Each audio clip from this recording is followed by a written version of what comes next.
యాదాద్రి జిల్లాలో మొంతా తుఫాన్ ప్రభావం తీవ్రంగా కనిపిస్తుంది. ఎడతెరిపి లేకుండా కురుస్తున్న వర్షాలతో జిల్లా మొత్తం వర్షాల ముప్పులో మునిగిపోయింది.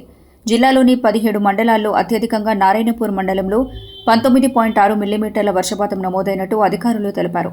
వర్షాల ప్రభావంతో మూసీ నది ఉప్పొంగి ప్రవహిస్తోంది. వలిగొండ మండలం సంగం భీమలింగం, అలాగే బీబీనగర్ మండలం రుద్రవెల్లి వద్ద లెవెల్ వంతెనలపై మూసీ నీరు పైగా ప్రవహిస్తున్నందున అధికారులు రాకపోకలను తాత్కాలికంగా నిలిపివేశారు. జిల్లాలో వాతావరణ పరిస్థితులు తీవ్రంగా ఉండటంతో కలెక్టర్ హనుమంతరావు ఉదయం అన్ని పాఠశాలలకు సెలవులు ప్రకటించారు. ఇక వర్షాలకు వరిధాన్యం తడవటంతో రైతులు ఆవేదన చెందుతున్నారు. తడిసిన ప్రతి గింజను ప్రభుత్వమే కొనుగోలు చేస్తుందని అధికారులు, ప్రజాప్రతినిధులు హామీ ఇస్తున్నారు. వాతావరణ శాఖ హెచ్చరికల ప్రకారం రాబోయే గంటల్లో కూడా భారీ వర్షాలు కురిసే అవకాశం ఉన్నందున ప్రజలంతా అప్రమత్తంగా ఉండాలని అధికారులు సూచిస్తున్నారు.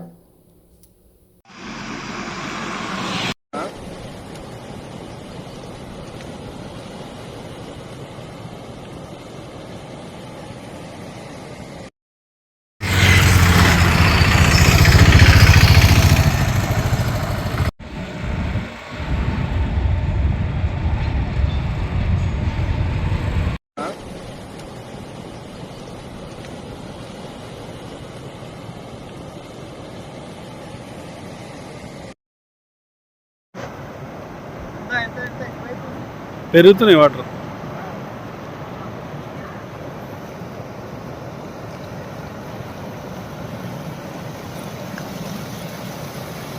పైకి వెళ్ళి మళ్ళీ అక్కడికి